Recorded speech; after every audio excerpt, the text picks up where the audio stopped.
কিশোরগঞ্জ জেলা প্রশাসনের উদ্যোগে তরুণ উদ্যোক্তাদের উদ্দেশ্যে তারুণ্যের উৎসব 2025 অনুষ্ঠিত হয়েছে। এই উৎসবের মূল লক্ষ্য হল তরুণদের উদ্যোক্তা হিসেবে আত্মপ্রকাশ এবং তাদের মধ্যে উদ্যোক্তা মনোভাব ও সৃজনশীলতাকে উদ্দীপিত করা। উৎসবটি কিশোরগঞ্জ জেলা পুরাতন স্টেডিয়ামে আয়োজন করা হয়েছে, যেখানে তরুণ উদ্যোক্তারা তাদের ব্যবসার প্রদর্শনী, পণ্য ও সেবা তুলে ধরছেন। বিস্তারিত প্রকাশক এনামুল হক জুনায়েদ এর তথ্যচিত্রে।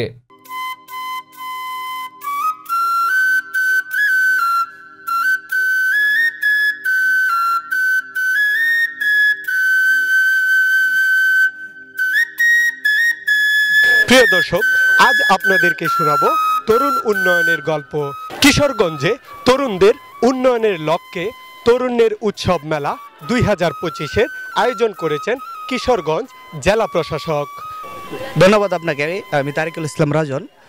জেলা প্রশাসকের আন্ডারে যে মেলাটা, এটা উদ্যোক্তা মেলা, এটা খুবই আসলে একটা সুদূর প্রসারী পরিকল্পনা এবং এই ধরনের মেলাতে আমরা আসলে নতুন যারা উদ্যোক্তা আছি তারা আসলে সামনের দিকে এগিয়ে যাওয়ার এবং দেশকে কিছু দেওয়ার একটা সম্ভাবনা তৈরি হয় এবং এই মেলা থেকে অনেক তরুণ উদ্যোক্তা সৃষ্টি হয়। কিন্তু আমাদের যে স্টল, এটা হইতেছে আপনার বাঁধন, এটা সারা বাংলাদেশে আছে এবং এটা হইতেছে স্বেচ্ছায় রক্তদাতাদের একটা সংগঠন।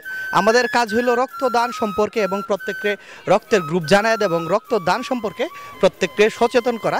এই উপলক্ষে আমরা মেলাতে আসছি। মেলার কার্যক্রম খুবই ভালো, আলহামদুলিল্লাহ ভালো লাগছে, খুবই ভালো লাগছে, খুবই ভালো লাগছে। যুবকরা অনুপ্রেরণা পাচ্ছে। আমরা প্রতি বছরে এই মেলাটা আমরা চাই। হ্যাঁ, উদ্যোক্তা তৈরি হবে, উদ্যোক্তার মনে একটা আকর্ষণ জাগবে এবং দর্শক, শত শত দর্শক আসছে, দেখতেছে এবং ভবিষ্যতে অনেক উদ্যোক্তা তৈরি হবে ইনশাল্লাহ, আশা করা যায়। প্রিয় দর্শক, এই মেলায় প্রত্যেক উদ্যোক্তাই অংশগ্রহণ করেছেন। কিশোরগঞ্জের যুব উন্নয়ন থেকে প্রশিক্ষণপ্রাপ্ত ছাত্ররাও অংশগ্রহণ করেছেন এই মেলায়। জেলা প্রশাসনকে আমরা ধন্যবাদ জানাই যে আমাদের উদ্যোক্তাকে এরকম একটা প্ল্যাটফর্ম তৈরি করে দেওয়ার জন্য। আমাদের তো প্রচার প্রসারের কোনো মাধ্যম নাই। যদি সরকারিভাবে আমরা সহযোগিতা পাই তাহলে আমরা প্রচার করতে পারি। আমরা তো ছোট উদ্যোক্তা, আমাদেরকে যদি সরকারি সহযোগিতা করে তাহলে আমরা আরো এগিয়ে যেতে পারি এই যে সামনের দিকে। মনের মধ্যে এমনি একটা সাহস হয়েছে যে কেউ যদি কিছু করতে নাও পারে পড়ালেখা করার পরে, তারপরে হচ্ছে সে একটা উদ্যোগ নিয়ে যে কোনো একটা কাজ করতে পারে। যে কোনো একটা বিষয়ে, ধরেন কাপড় বা পিঠা, অন্যান্য তাঁত শিল্প বা বইয়ের কোনো স্টল বা যে কোনো কিছুর জন্য উদ্যোগ নিতে পারে। ওর যদি রিস্ক নিয়ে করতে পারে তাহলে এটা অনেক ভালো। যে একটা টান, একটা মনোভাব, তার বই পড়ার একটা প্রবল আকাঙ্ক্ষা, ওইটার জন্য আমরা এই বই বিনিময় জিনিসটাকে এই মেলার মধ্যে আমরা ফুটিয়ে তুলেছি।